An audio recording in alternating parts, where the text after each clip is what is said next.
This video is sponsored by Train World, America's discount model train store since 1968. Hey everybody, it's Jimmy from the DIY and Digital, and today we're putting a little tiny interior in a little tiny building.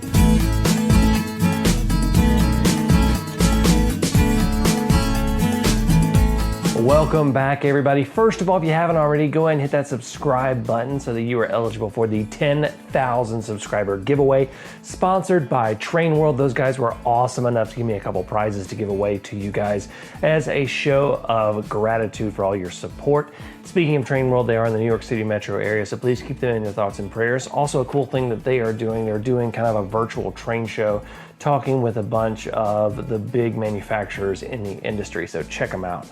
And let's go ahead and talk about what we're doing today. So you've seen me 3D print buildings, you've seen me design fast food restaurant, you've seen me design this little guy right here, which is hopefully going to be, if I can get things to work right, that'd be the first building that I sell. But we're going to put a little bitty interior in this building, and we're going to be using the 3D printer back there to do that. So let's go ahead and take a peek and see what we got in store. So we're going to begin with the initial base for these buildings that I've designed. I'll be talking about this base later. So what I do is I go ahead and bring in the building model itself, and I begin to modify the base around it. The first thing I'm doing is making sure that everything's to size so that when you combine the base and the building itself, nothing's going to be wonky or nothing's going to be overlapping in a way that's going to make it difficult to install. Now the next thing I'm doing is I'm putting these little walls in. Now these walls are what are basically going to be holding the interior for the entire first floor. And next I bring in a small piece, I make it 3 millimeters wide, and I go ahead and place it where the second floor is going to be. I then make a 6 millimeter cylinder hole, and I use it to cut a hole for where the lights are going to go. I then duplicate the first floor supports and bring them up to the second floor and measure them to make sure that they're going to fit right with the roof. I shrink them down and I actually make 3 of them in a triangle pattern, and that'll become clear why I did that soon. Next I go ahead and put the building together virtually, make sure it fits, and then I export the 2 pieces out to be 3D printed. So now that I have the interior design, we're going to go ahead and throw it over into the 3D printer.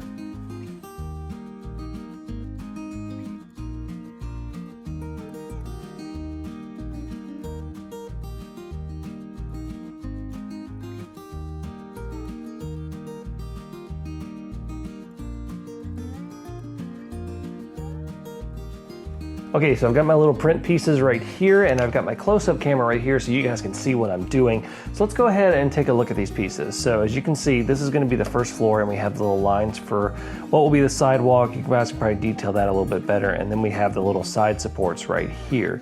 And then you can also see that it has a little hole right here, and I'll show you how that fits. I've got a little LED right here. This is one rated for 12 volts.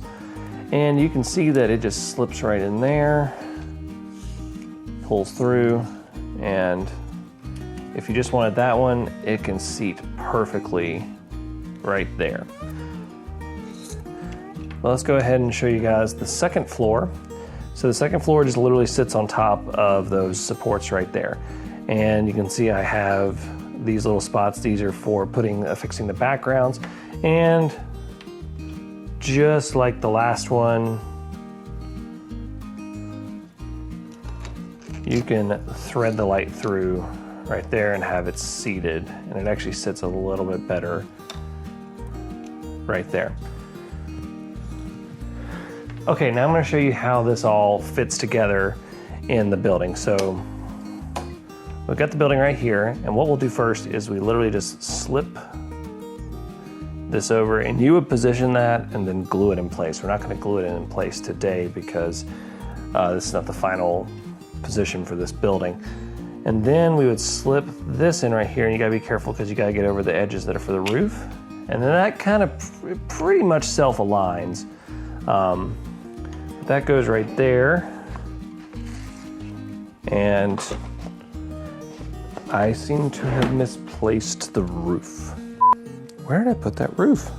Did I leave it in here? Okay, I got the roof. Now this originally came out white, but I've painted it with several coats of black, And you can see that the way I have this, just drop it in. If it wants to drop in.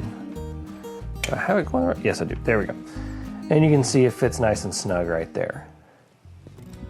The way I'm creating the interior is I'm actually going to print out a few images that I found on Google, and you can see that I'm printing them out on this sticker template. Now this is a label sticker template for addresses. So I go ahead and put my images in Photoshop, but you don't have to use Photoshop for this. I then print them out and take them back to the workshop. Okay, so now the really cool part, we're going to be putting the interior in, and I'm doing this in a very simple way. You saw me print out these interiors on these sticker sheets. So what I'm gonna do is we're doing this part first. So I'm using one of these interiors right here. So we're gonna grab, let's see if I can find the right sticker. So we're just gonna pull that sticker off right there. And then as you can see, got that right there. We are just going to affix that right there. And then I'm just going to take and do a nice easy little cut. Just going to punch a hole. Do not be this dumb with a sharp object as I am being. And then you can see that I have a nice line. So I'm just going to take something that's nice and straight.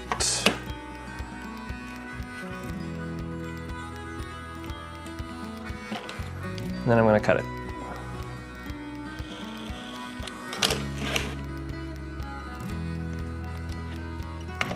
And one very easy way to get this exactly right is you can just go on one end and affix it. Then I'm just gonna wrap it like that. And you can see we have a nice little interior. If we slip the building over, you can see we have a little bit of depth in there, and we can kind of see some different shop, what would be some shelving, and lots of little cool little things. It gives a little bit of depth, a little bit of character right there. So a really simple way to do that. So now the trickier one, the second floor. So the first thing we're gonna do is I have all these wallpapers right here. And we're just gonna put some basic stuff in there. If you wanna put some additional detail, you can, but I'm just gonna put some basic wallpaper, and if I decide to do some little micro 3D printing furniture, I will do that. So what I'm gonna do first is I'm just gonna do the exact same process. And I'm gonna see how far this one will wrap. You can see we got a nice level of wrap. And then I'm just gonna mark it.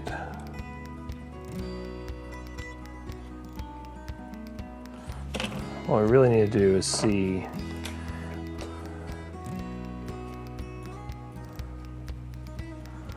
how high up this needs to go. So this really needs to be about, right about there. So now we have a nice cut line, and I can bring back my straight edge, which is actually just a level. And we will cut that. And then I'm just going to take one of the different patterns for the last room, which is this one right here. We're going to thread that.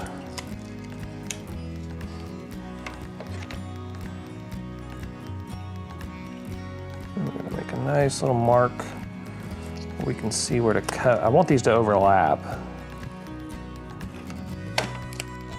And then I don't really care about this line being straight nearly as much.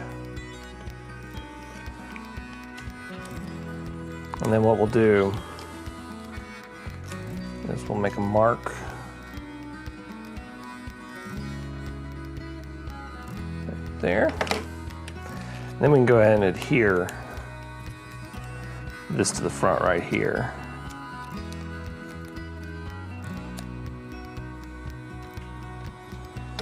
And then we'll take our straight edge, go right to the mark, and cut.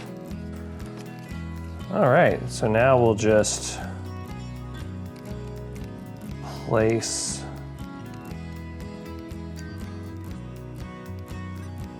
you might get a little additional shadow. That's nothing's gonna be bad, especially since that's gonna be the back of the building. And then we have this nice little triangle right here. And then we just bring our building back over here and we drop it in. And now you can see that we have some pattern variation in there. You can see through part of it, but not all of it. So, and you can really see that we have several different things in there. And then once I put the roof on,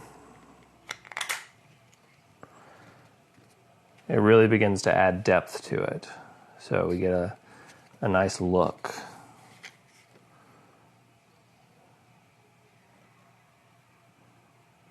Okay, so now we're gonna take this all back apart and I'm going to demonstrate what it's gonna look like with lights. So let's go ahead and take this entire thing apart. And the first one we actually wanna thread is we want to thread the top layer. So we're gonna go ahead and thread that one. And you kinda gotta just put these together. So then you just have to thread it into the building right there. I'm gonna leave that out for a second because we got to be able to fit the second wire through that hole.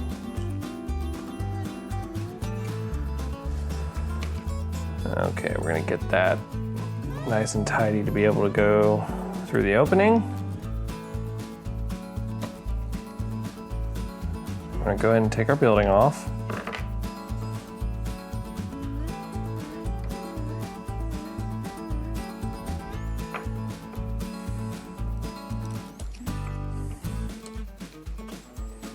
All right, and all of our wires are through, so we can reassemble the building. You just want to make sure you get everything the correct direction.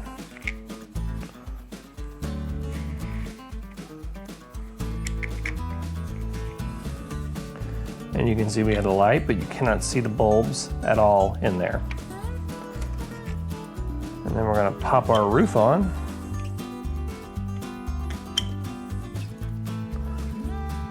And voila, we have a wired up building. So I'm gonna go and I'm gonna grab one of my testing DC power supplies and I'm gonna go ahead and wire this thing up just as a temporary hookup so you guys can see what this looks like with lights on. Okay, we're back. I have wired up everything. I've done all my connections with electrical tape. This is just a temporary setup, but I have my power supply that I use for testing. These LEDs are rated for 12 volts and I'm using a 12 volt power supply. There are LEDs that are not rated for 12 volts. There are LEDs that can only run in 3 to 5 volts. So you want to pay attention to that. All right, so let's plug this in and take a look at what it looks like.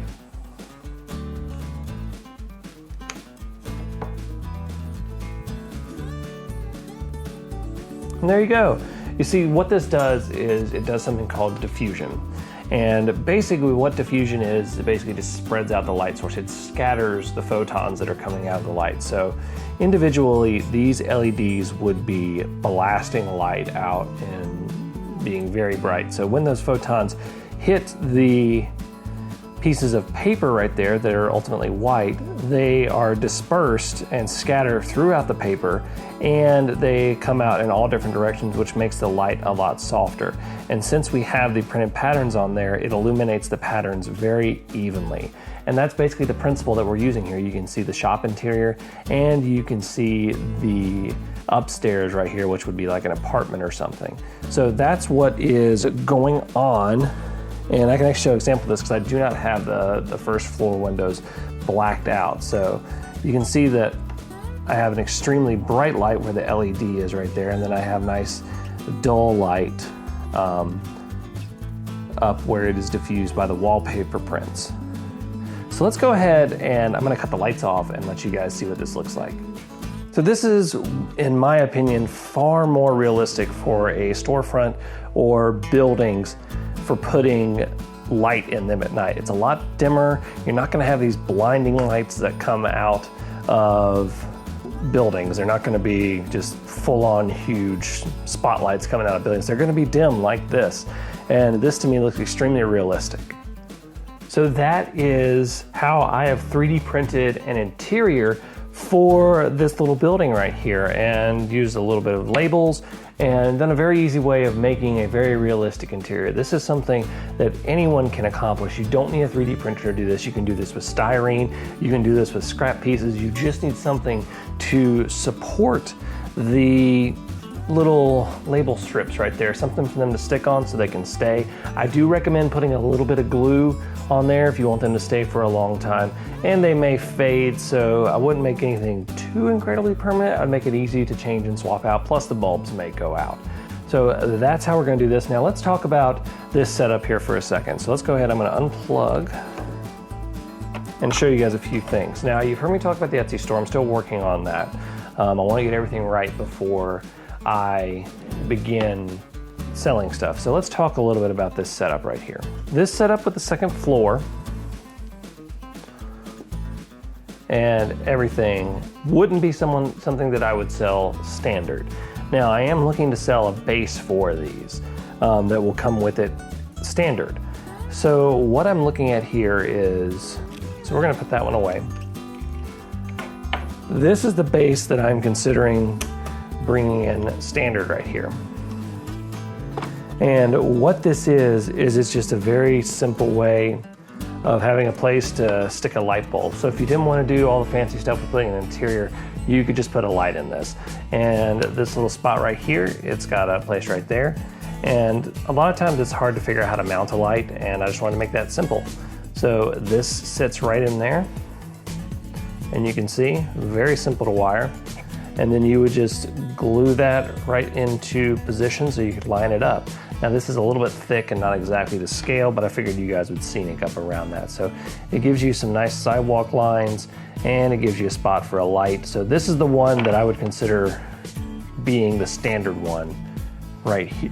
And these do not take long to print, and they're very easy. So what you would get in the standard kit, what I'm considering, is a building, a base, which is for the building to sit on, which I might put some marks to center it up, and a roof. Now the roof would not be painted, but it would look like that. And you would get all that to be able to do that. And it would come unpainted, something like this. This is what the unpainted kits are gonna be looking like. And you can see I get good brick texture. You can really see it on this side. I've got good brick texture right there to paint, and you can see what the finished building looks like. You can really see the brick textures. So that's the kind of stuff that you're getting. Hopefully, still not 100% if I'm gonna do that or not, but that's overall what I'm planning, and I just want to show you guys so that you guys could see kind of what I'm working towards here. And I'm also gonna be installing these on my layout. So that's it for this week, guys. If you haven't already, go and hit that subscribe button, hit that like button, and hit that bell icon so that you don't miss any updates, and so that you're eligible for the 10,000 subscriber giveaway sponsored by Train World. All right, guys, I'm Jimmy from the DIY and Digital. Stay safe and happy railroading.